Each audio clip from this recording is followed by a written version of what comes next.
자, 그러면 이제 아셔야 될 단어들이 나오죠. A급이라고 하는 것도 아셔야 되고 10단위라고 하는 표현도 아셔야 돼요. 그럼 A급은 앞에서 우리가 안정화에도 공부했지만 A급은 무슨 화재?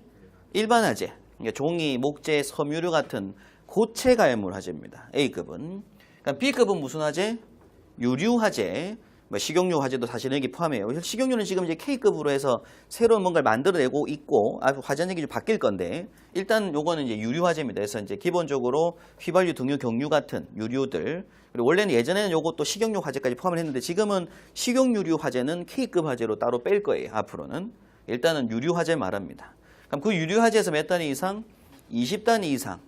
그러면 10단위, 20단위라고 하는 표현을 한번 체크를 하셔야 되는데 요걸 우리가 뭐라고 부르냐면 소화 능력 단위라고 불러요.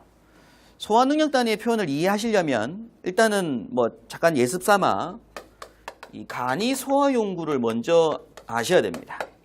예습 삼아 나중에 나올 거예요. 이건 간이 소화 용구에 보게 되면 어떤 것들이 나오게 되냐면 마른 모래, 그다음 팽창 질석, 뭐 팽창 진주암 이런 것들이 나옵니다.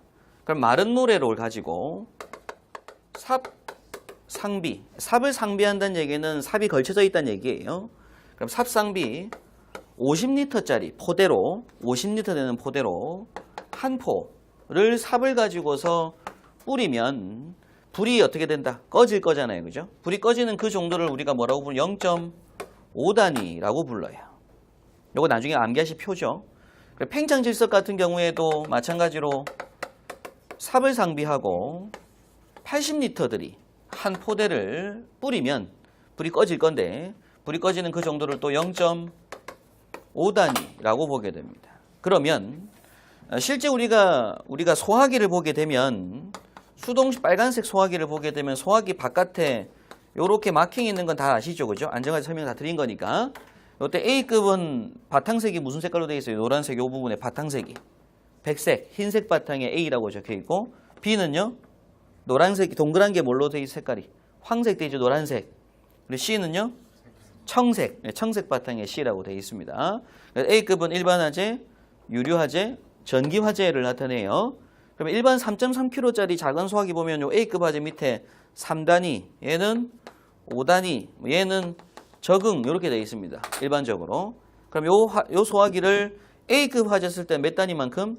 3단위만큼의 효과가 있는 소화기다. 이런 뜻을 말하는데 그럼 이때 A급 화재 때 마른 모래 삽을 가지고서 50리터짜리 몇 포대? 6포대. 그죠? 6포대를 뿌리면 불이 꺼질 거잖아요. 그 정도의 소화 효과가 맞먹을 거다라는 개념입니다. 능력 단위의 개념은. 그럼 수치 단위수가 크면 클수록 소화가 더 많이 된다라는 뜻이죠. 그죠? 잘 된다 보면 많이 소화할 수 있다는 얘기입니다. 기본적으로 단위수가 크다는 얘기는 불을 꺼트릴 수 있는 이 샘플 수가 많다 이런 뜻이 돼요. 그래서 원래는 단위 1단위라고 하는 게 원래는 그 소화기 약재에 관련된 형식 승인 제품 검사 기술을 보면 모형이 있습니다. 모형. 그 모형에다가 경유를 몇 리터 뿌려놓고 나무 목재에다가 세트를 다 만들어 놓은 걸 그 세트를 몇 개 꺼트릴 수 있냐에 따라서 능력 단위를 결정을 해요. 근데 일반적으로 능력 단위가 당연히 크면 클수록 불을 더 뭐 할 수 있다? 많이 끌 수 있다.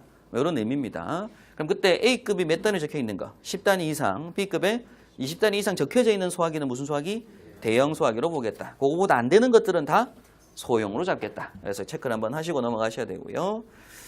당연히 2차 실기 준비하실 때도 용어 정리는 너무나 중요한 부분들입니다. 자, 다음 또 리은에 보시면 약재량에 따른 분류라고 제가 넣어놨는데 기본적으로 능력 단위로는 이렇게 구분하고요. 용량으로 놓고 봤을 때 이렇게 표현하기도 합니다.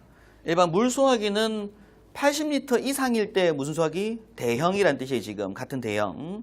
그리고 포소화기. 뭐 지금 제가 기계 포소화기라고 했지만 실제 시험장에서는 그냥 포소화기라고 할 겁니다. 원래 우리가 안전관리론 공부할 때 보면 이 포라고 하는 것들은 약재화학 때 공부하겠네요. 포라고 하는 것들은 크게 무슨 포하고 무슨 포로 구분돼요? 기계포하고 화학포로 구분이 되죠. 이 기계포를 우리가 또 일명 무슨 포라고도 부른다고요? 공기포라고도 불러요. 공기 주입해서 포를 만드는 거. 화학포는 공기 주입할 필요 없이 반응에 의해서 거품이 바로 만들어지는 것들.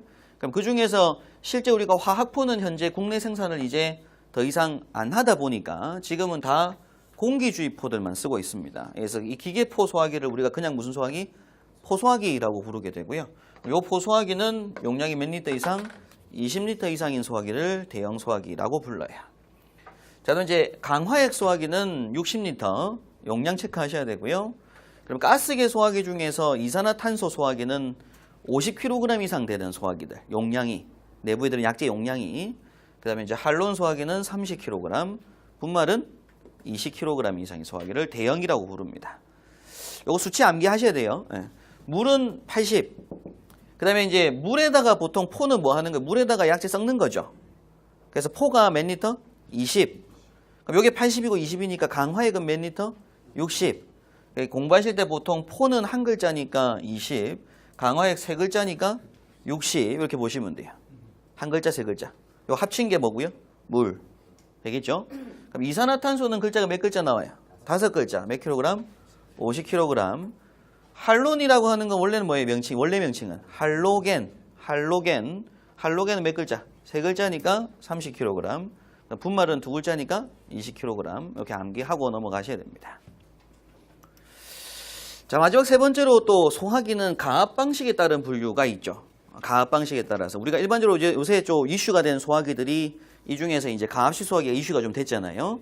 자, 가압식 소화기라고 하는 건 소화약재에 방출되는 추진가스, 일반적으로 질소가스를 많이 씁니다. 그 질소가스를 별도의 용기에 충전하였다가 화재가 나서 소화기를 쏘면 방출 시에 용기의 봉판을 파괴하는 조작 과정 등을 거쳐서 약재 저장 용기로 요 가스가 보내어지죠.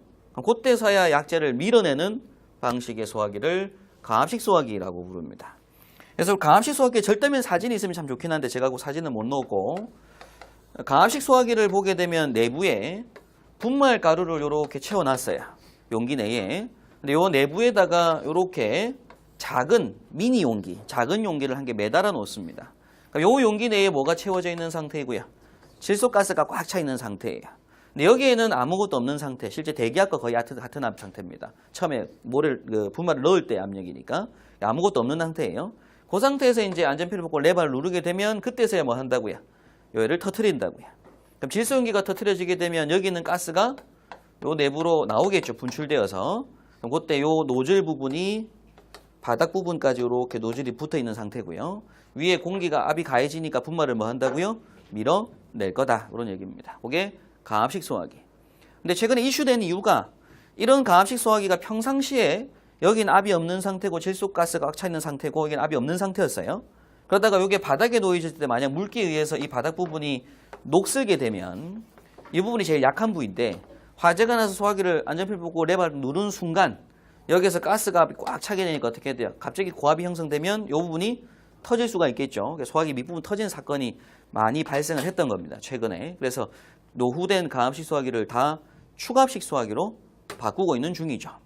그럼 일반적으로 이제 다음 보시는 축압식 소화기라고 하는 건 이제 약재하고 이 추진가스를 약재 저장 용기에 어떻게 함께 충전하고 있던 방식. 그래서 일반적으로 우리가 압력 게이지가 이렇게 달려 있는 상태입니다. 게이지가 달려 있다는 얘기는 용기 내부에 압이 채워져 있는 상태라는 뜻이니까.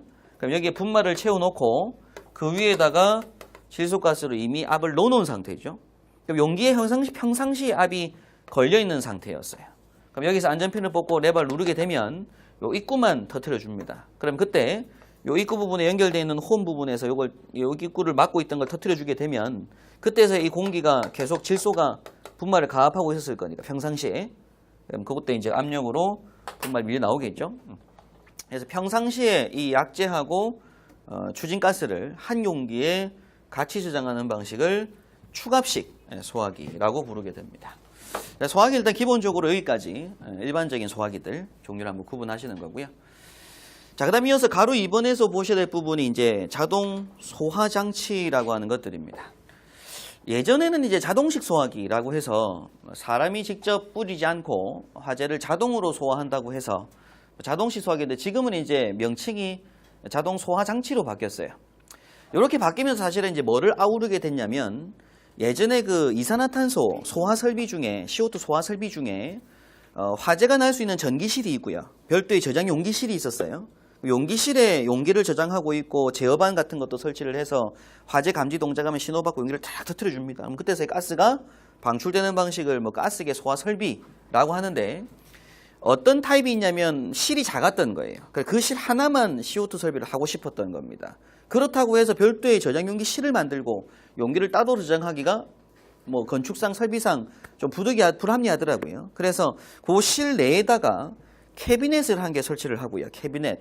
그 캐비넷 하만에다가 CO2 용기를 한 병 또는 두 병을 저장해 놓고 있다가 그 캐비넷에서 연결해서 그 실 내만 화재 감지기를 달아줍니다. 그럼 화재가 났을 때 그 실에 있는 감지기 작동하면 그 캐비넷 안에 또 뭐가 있었다고요? 소형량의 수신반, 제어반이 있었다고요? 캐비넷 안에. 그럼 화재 감지기 동작한 신호가 캐비넷으로 가고 캐비넷에서 자체적으로 음향 발하고 나서 캐비넷 안에 있는 CO2를 터뜨려 준 겁니다. 그럼 이때 가스가 배관 작업을 할 수도 있고요. 배관 작업하지 않고 그냥 캐비넷 입구에다가 구멍 뚫어 놓고 가스가 그 캐비넷에서 빠져나오도록 하는 타입들이 있어요. 그걸 우리가 예전의 설비는 모듈러 방식의 CO2 설비라고 하는데 그것들을 총칭해서 다 어떤 설비로 지금 자동 소화장치로 넣어놨습니다.